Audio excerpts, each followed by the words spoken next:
Hello and welcome to this week's episode of The Dude Therapist. We have therapist and author Britt Frank, who I'm so excited to have on the show because we're going to talk about laziness. But we're not really, because we're going to talk about how we're going to demystify it. We're going to dismantle it. We're going to take it apart, rip it a new one, and put it back together. Right? And really, it was a pleasure to read her book, but I don't want to steal all the thunder from Britt just yet. So, Britt, can you introduce yourself to the listeners so they get to know you? Hi, thanks so much for having me. That was a great intro. Hi, I'm Britt Frank, and I'm a therapist and author. And one of my passions is demystifying mental health myths, particularly this myth of lazy people.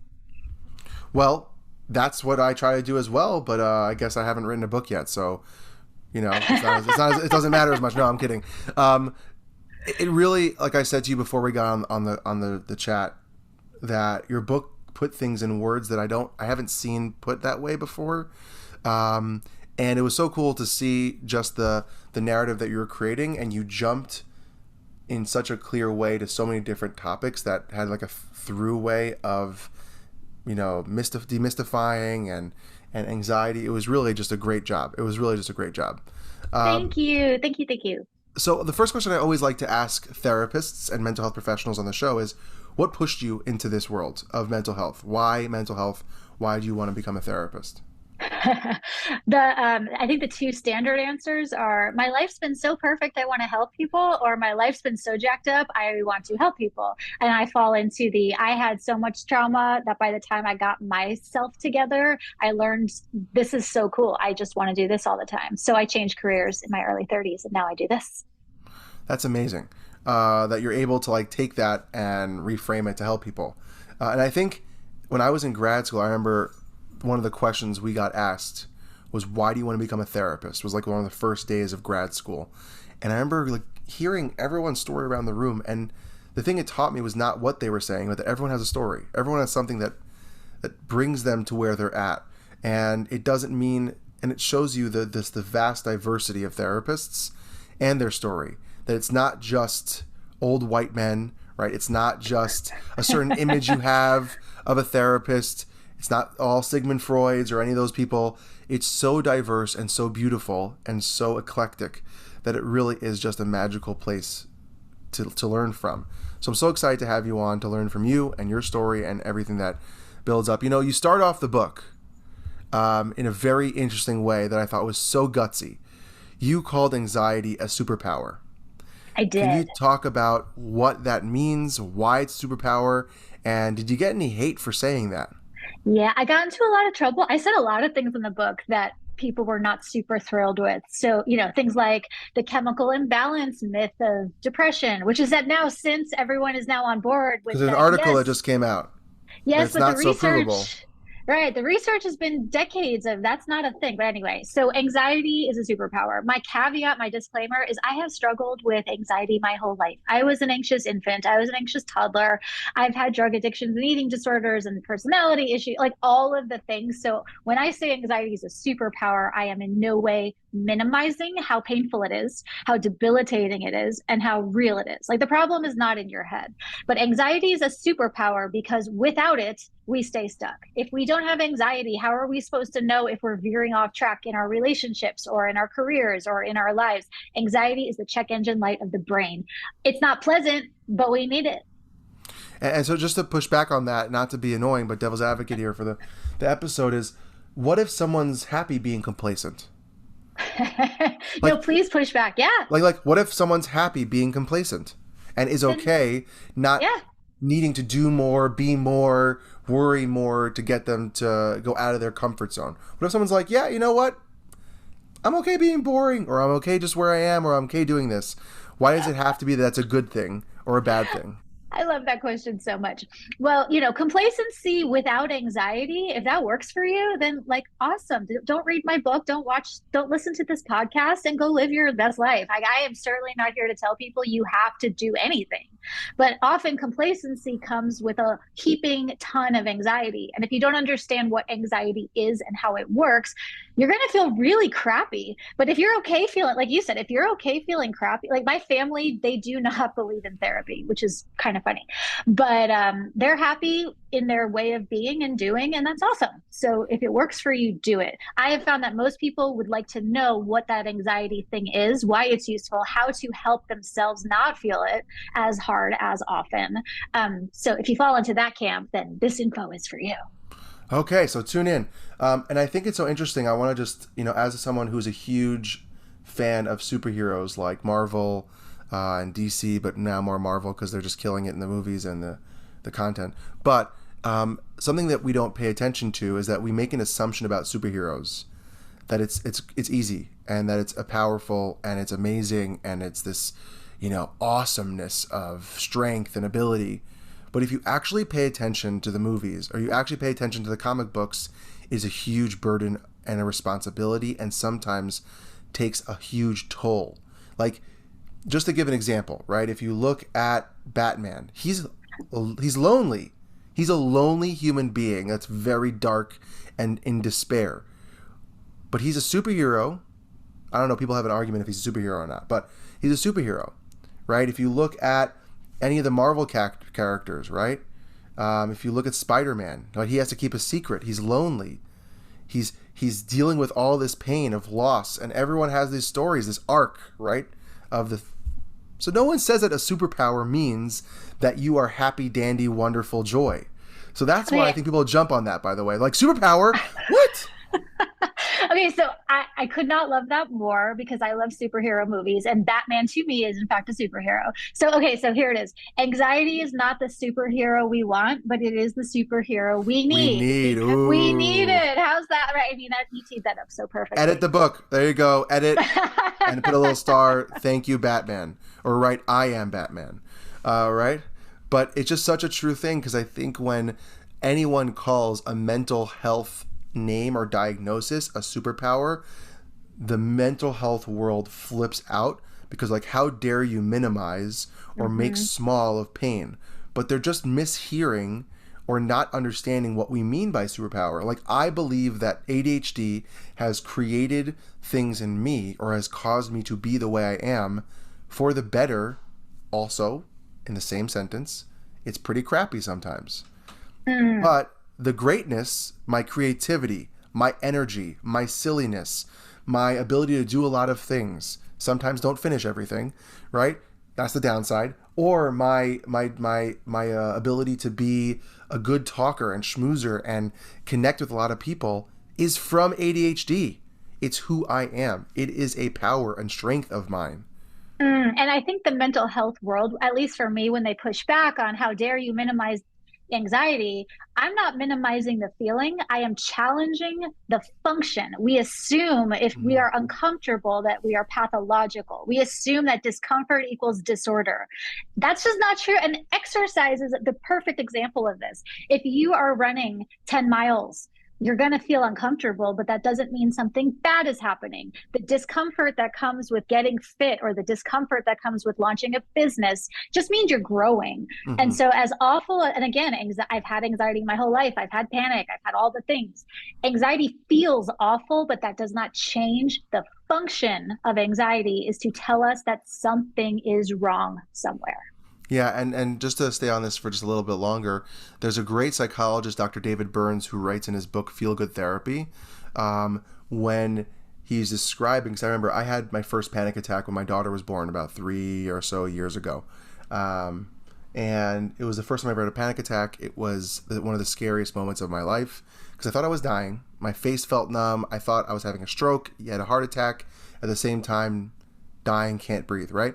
And I was reading, just doing a lot of reading because I was trying to just understand what the hell happened to my brain. Like, what happened to me? I wasn't that anxious. And Dr. Burns puts it that we take in processes and stimulus all day, every day. And if I'm a teenager and I'm asked to clean my room, I will take everything, and I have done this, and shove it in a closet or underneath the bed because my room looks clean and it's functioning. But if you actually try to find something, or you actually try to open that closet, oh, what's going to fall out? You don't even want to know because it's disgusting and stinky and smelly and probably rotten, and there's probably food in there too. But that's what your anxiety sometimes can be, where you're hiding things. You're shoving it under the rug, right? And if you don't deal with it and process it, The messages are coming out telling you warning, warning, or this is serious. And you keep hiding it and pushing it away. It gets pushed under that rug. It gets hidden in the closet. It gets shoved somewhere where you don't want to deal with it because I have to fix it and I have to stop it and I have to fight it. Well, good luck, because it's going to come out somehow, and you're going to open that closet somehow. That metaphor is so useful too, because when people say, and a lot of people push back on the idea of therapy, well, what's the point? You can't change the past. Well, I get that. You can't change the past. That is accurate. But you can change how the closet is organized. We might not be able to change all that crap that's in the closet, but we can take it out, put it in bins, and store it in a way that doesn't give you anxiety, that doesn't make you feel horrible every second of every day. So it's like a reorganization of the closet, not elimination. It. That's the metaphor I use a lot for long-term therapy. It's having that person to help you open the closet, to look at it. Do I throw it away? Thank you. Next. I need a new size up. I need a new size down. I've lost some weight. Maybe I do this.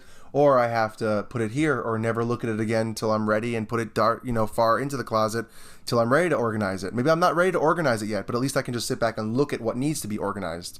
So I use that metaphor often when someone asks me, like, what's the purpose of long-term therapy? Love that. Yes. So let's jump to the next idea, that you really take this idea of anxiety as a superpower because it pushes us to not be stuck where we are and to get us off the couch, into jobs, doing more, doing better, greater, growing even in all our aspects of life. And you break it down into the 4 Ps of staying stuck and how that plays into our life. Can you go through the 4 Ps?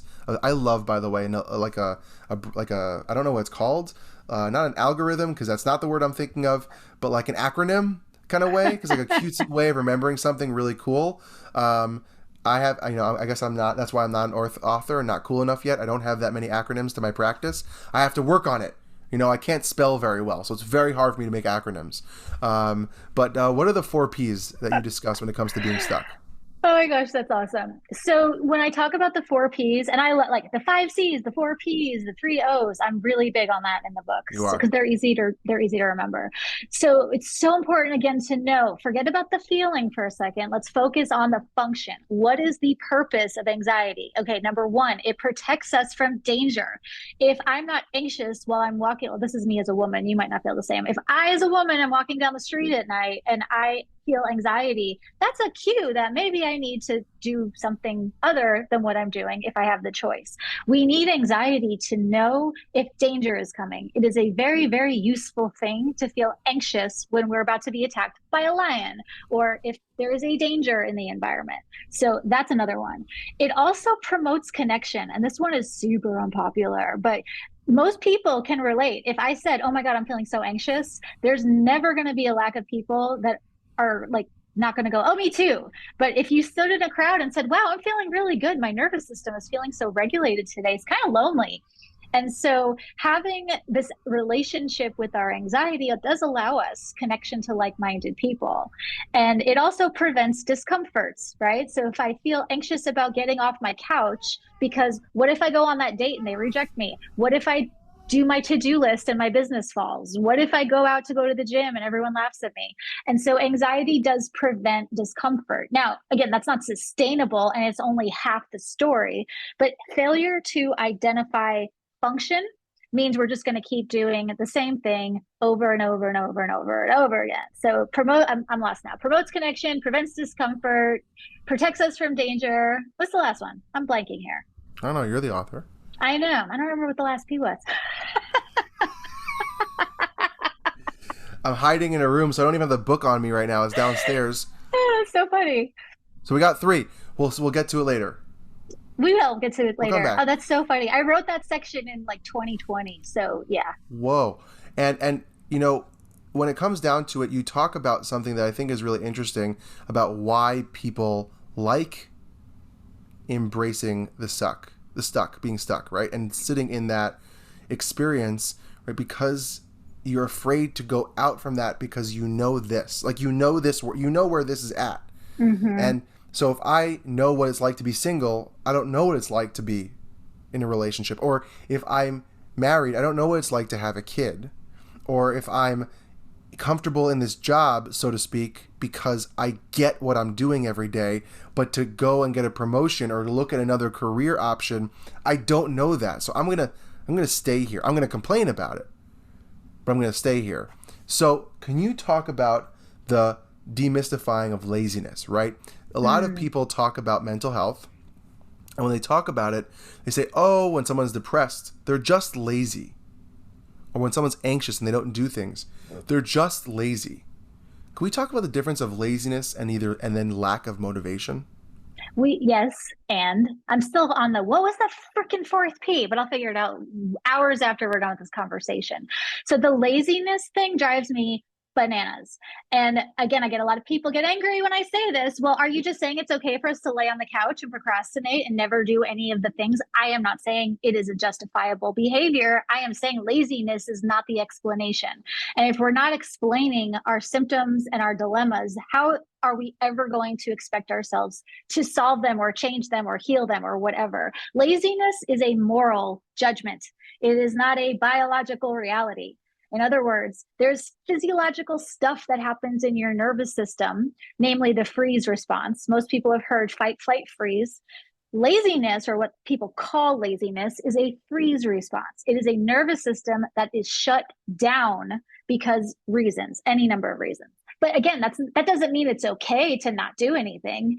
Oh, Britt, you're just saying it's justifiable to do nothing. No, I'm saying you're doing nothing because your nervous system is in freeze, which changes the interventions. If I'm just lazy, then I can think my way out of it. Like I'm just going to muster myself up and think positive. Well, you can't think your way out of an autonomic nervous system response. Freeze is an autonomic nervous system response and requires different interventions. But there is no such thing as a lazy person. It's not a thing. Our brains are not organized for us to knock out our goals and do our to-do list. Our brains are organized to conserve energy, look for patterns, and seek out opportunities to go into autopilot.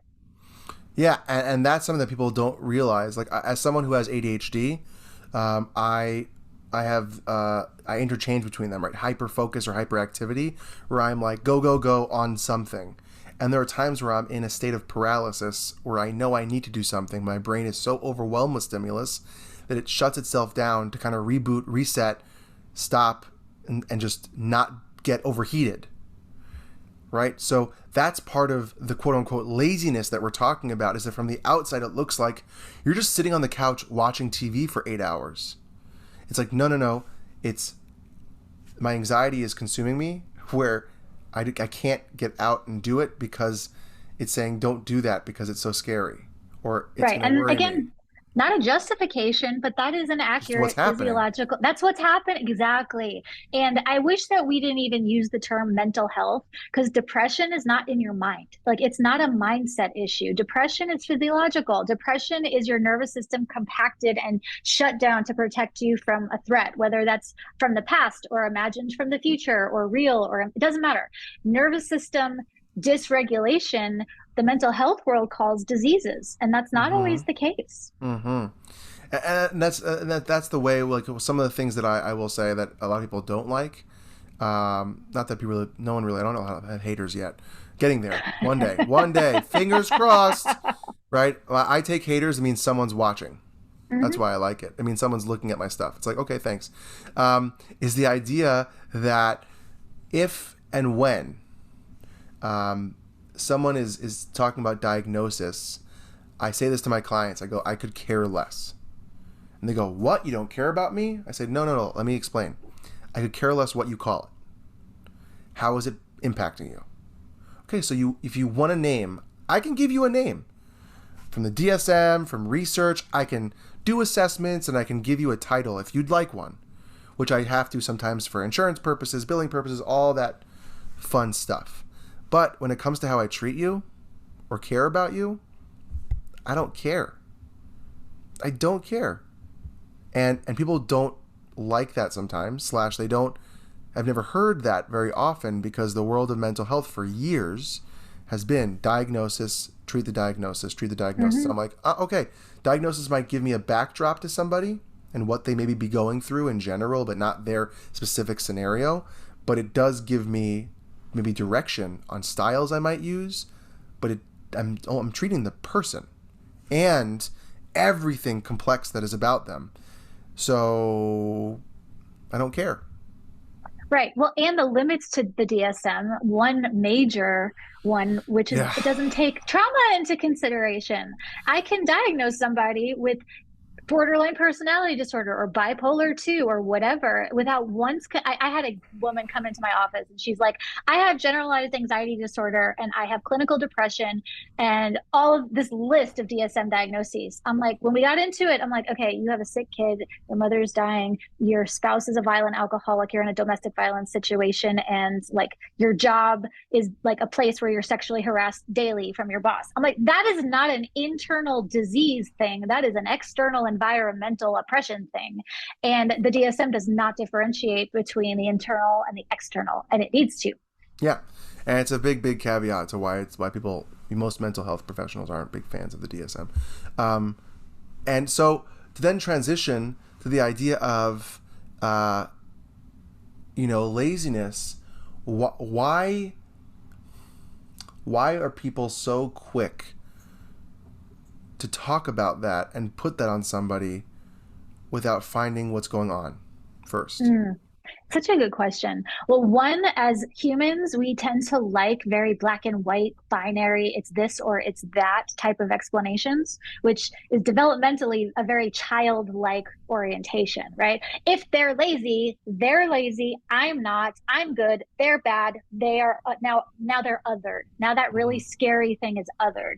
But you Mm-hmm. put enough people in a room together close up, we all experience life differently, but there's really no such thing as a always motivated to do my to-do list person or a never motivated to do my to-do list person. We all struggle to a degree, and that, well, they're just lazy is a very, very effective, not a good one, but an effective way of justifying our own stuff and putting the Mm-hmm. scary stuff under the rug elsewhere over there. And for the person who says to themselves, oh, I'm just lazy, one big function of that is, well, if I'm just lazy, then that means I'm helpless and there's nothing I can do. And for me personally, I lived in that like that learned helplessness state for a while. Like if it's just me, this is just who I am, I'm just a lazy person, then I don't have to change it. I can just, this is who I am, take me or Mm-hmm. leave me. But our Mm-hmm. brains change, our brains can grow, we Mm-hmm. can make new pathways. Laziness is not a thing, and even if it was a thing, doesn't mean it has to be a permanent thing, but it's Mm-hmm. not a thing.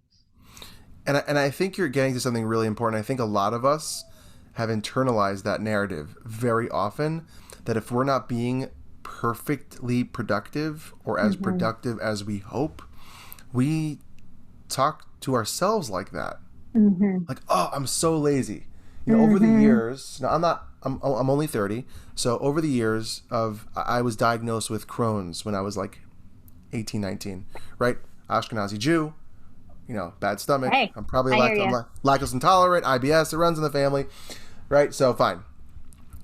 There are days where I just can't because of my chronic illness. It doesn't mean that I don't want to. Right. That's the difference of laziness, right? If I didn't want to and I was like, you know what? I like lying in bed all day. I want to do this. Maybe we can call it that. But doing your best and your body telling you you're tired or your mind telling you, hey, take a break, is not laziness. It is that Mm-hmm. your body's telling you need to listen. So that's why when I get really frustrated when I work with parents and they talk about their kids as lazy when they're doing 18 different sports in Mm-hmm. school all day and they're doing their homework and they're trying to be social and they're on social media, which is a burden of itself, and they're doing this, and then you look at them and like when they get home they just play video games. Like, Yeah, like that yes, makes sense. they're surviving. Mm-hmm. Their brain is telling them that to survive. And yes, sometimes it's a lot more fun than doing homework. Right? Let's be honest, right? So we got to stop putting that narrative on people because then they're going to believe it. And why are they ever going to try if someone just views them as a lazy person? Exactly. And we need to change the question. Like, why are you being so lazy? Or if you're self reflecting, why am I so lazy? Is not the right starting point. The right starting point is, what are my choices right now to help myself feel a little less overwhelmed? Who are my people? What are my resources? What options do I have available to me? Because the why doesn't get you into motion. We can sit here all day and fellow Ashkenazi Jew here, you and I could sit and diagram out where our stomach problems came from and why generation, whatever. But that does not change what is. So rather than ask why, I think we should start with, okay, what are my choices? What are my legitimate choices right now? And what feels like a yes that I can get to, even if it's a tiny, itty bitty little one. Any yes is a yes. So they all count. Let's be honest. We all know it's the matzah. We all know it's the matzah. It's the gefilte fish. Oh gosh, Passover kills me every year. So I want to talk about another concept that you really, I don't know if I've ever heard it described, and maybe I just don't know the terminology. And thank you, by the way, for pushing me to buy No Bad Parts. I'm buying it. It's coming today. Yes, Richard Schwartz, so good. Yeah, and I saw he endorsed your book, so I thought that was really cool. But I want to talk about the idea of shadows, right? Our shadow, and the concept, and I can't wait for you to describe it because I have a thought process in my head of how I think of shadows. But I want to just get your take on what you mean by that. So if someone hasn't read the book yet or knows what concept you're talking about, they can learn something. So I really dislike when the whatever world, mental health, medical, neuroscience, whatever, when we use complicated words to describe simple things. So when people hear shadows and shadow personality and shadow work, it sounds super esoteric. It sounds super woo-woo. And so let's just talk about what we're talking about. In nature, shadows are created when the light is blocked. So if you stand in front of the light, you're going to cast a shadow. Psychological shadows are any aspects of ourselves that are not accessible to us for whatever reason. So if I think, I would love to be a creative person, but I'm not just creative. I'm not creative. Well, everyone is creative to a degree. So it might mean that you have a creativity shadow. If I was raised in a be a good girl, always do what you're told and be nice, then I might have an anger shadow. So shadows are any aspects, good or bad. This isn't about positive or negative. Shadows are any aspects of our personality that we are either ashamed to admit to, or we are afraid to encounter, or that we think we don't have for whatever reason. And so I'll tell you what I was thinking when, the first image that comes into my head about shadows is Peter Pan. Right, like the sewing on the feet, and like and you're pulling it along, and it's like dragged there, and it's a part of you, and it's with you always, and it has like a mind of its own and does its own thing sometimes, but you kind of don't deal with it, but you do deal with it at some point. You're telling it to go away and push it away. That's my image of a shadow. And to me, when life is created, and I would love to know the question I'm going to ask, so you can think about it, is how do shadows get created, and how do we combat or shed some light on our shadows a little bit? The thing that I struggle with is that the shadow is so scary, right? It's darkness. It's that dark side of the room that you're not sure what shape it is, and you're unsure is it a person in my room? No, it's just, a shadow of a shirt and pants on a chair, right? You're not sure. You can't make a distinctive idea about it, so you don't even go near it, and you don't even want to look at it because it has its scary attributes. And we do that so often with ourselves. I can never be a public speaker. Why? I don't know. It scares me, right? I do that about writing. So I tell this joke all the time that I would rather speak to 1 million people every day of my life than write a book or write an article, because my ADHD, I'm not a great grammatical organized writer. And so the content is there. It's just the writing ability that I've had for years. You have a writer shadow. You have an 100% I do. Any ghostwriters out there who lives in the shadows, come call me. So that's something that I think of. I'd love to hear your thoughts, and the question of how do you shed light on your shadow, and how our shadow is created. And I love that Richard Schwartz book, No Bad Parts, because we're trained to be terrified of the less than savory parts of ourselves. And I'll just use myself as an example. One of the ways I coped with my trauma was I became a drug addict. Like, yay me for finding a creative way to, get around my pain. But I didn't want to deal with any of those shameful parts of me. Like, oh my God, if I admit that I am the type of person who can do that, Like I can't handle that in myself. So I'm just going to pretend like that doesn't exist. Clutches at Mm-hmm. pearls. I would never do such things. Nice Jewish girls don't do that. Like, Mm-hmm. yes, we do. And we all do to a degree. So, knowing that there are no fundamental, now people do bad things. I'm not saying that there are not horribly atrocious bad behaviors, but all of those parts of ourselves that we're terrified of, if we get to know them, we realize that there's nothing to be afraid of. And when we into like with Peter Pan, when he got his shadow reattached to him, the shadow's part of him, but it's not the thing that he leads with. But if we ignore our shadows, they tend to wreak havoc with our lives. Like Mm-hmm. the more I repress, deny, minimize, or avoid the things about myself that I don't like or that I'm afraid of, the louder they get. And that often turns into what we call mental health pathology. So, as scary as facing my dark stuff was, it's life's a lot better. And those little parts of me that have those very, very quote bad thoughts, I don't let them act out the behaviors anymore. Mm-hmm. But when I have a little Brit that's like, hey, it'd be really cool to go get some heroin. Heroin was not my drug of choice, but I have a little part that's like really into wanting to do that. I just pat her on the head. I'm like, hey, little B, like I get that, doing drugs sounds really fun right now. Maybe we can find another way to get the need met. But there's nothing to be afraid of if we face ourselves, but that's the last place any of us want to go. Like Carl Jung talked about the shadow, and it's like the thing that you want is in the place that you are terrified to venture. I'm Mm-hmm. paraphrasing, but it's true. If we can take the shame out of it and we can take the stigma off of it, when we go inside ourselves, we tend to find it's not as scary as originally thought.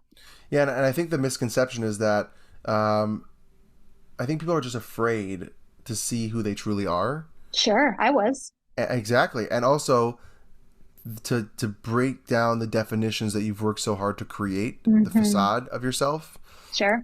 and or the things that people have told you are bad or wrong, or we don't do this, or you don't do Mm-hmm. that, or as a man or woman we don't behave this way, or as a Yes. Jewish Yes. man or a Jewish girl or Christian or Muslim or any religious belief or culture or race, like we don't do this, we don't do that, we do this, Mm-hmm. we do that.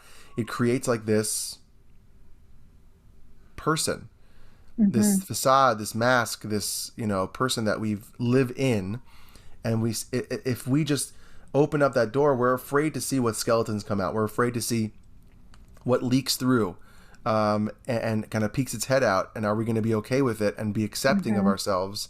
And then can we then throw away that mask and just live with all of us? And I think it's very, very scary for a lot of people. So how does someone start that journey? It's terrifying. I mean, I was truly convinced, and I've done enough shadow work type of things with people that really the fear is if I face who I truly am, I will find that I am unlovable, unworthy of connection and belonging, and all I'm going to be is reduced to a heaping pile of shame, and then I will be annihilated and like obliviate. So let's start slow. You don't have to go to like the bowels of the psyche and unearth your darkest, parts of yourself. Let's just start with, are there any things about yourself that if you gave yourself permission, you might enjoy? So we can start by doing the lighter side of shadow work. It doesn't have to be what's bad about you. It could be like for you, it could be what would happen if you just assumed that you could work with your ADHD and write a book. Does that sound fun to you? And if it does, then great. You've just done a little bit of shadow integration. You've validated that there's a part of you that really wants to write. Okay, cool. That's step one. Oh no, I want to write many books. It's just I'm like, no, I can't do it. Right. But and that's such a beautiful point.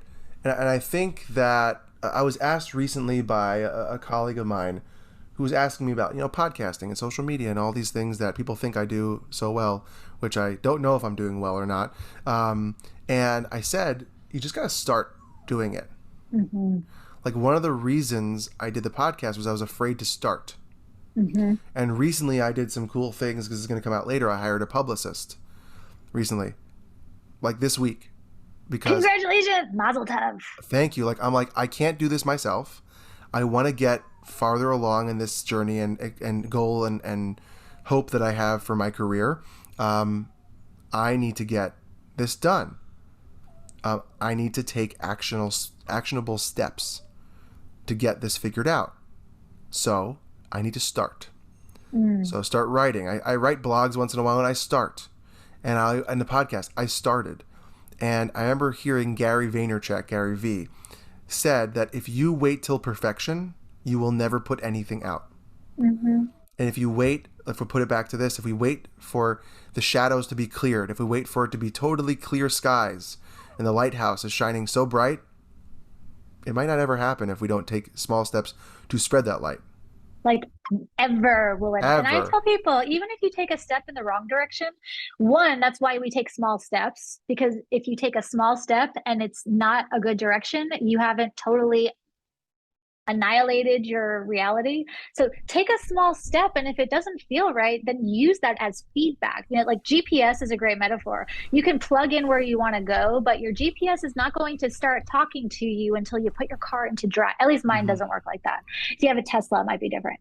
But you have to start moving in any direction before your GPS can start navigating. And if you Yeah. turn it down the wrong road, it's no big deal. It'll reroute you. But Yeah. if you're not a step in the wrong direction is better than no step in any direction. Because if it's the Yeah. wrong direction, you can pivot, you can course correct, listen for feedback, and then do something else. But those little steps, they count, they count, they count, they count.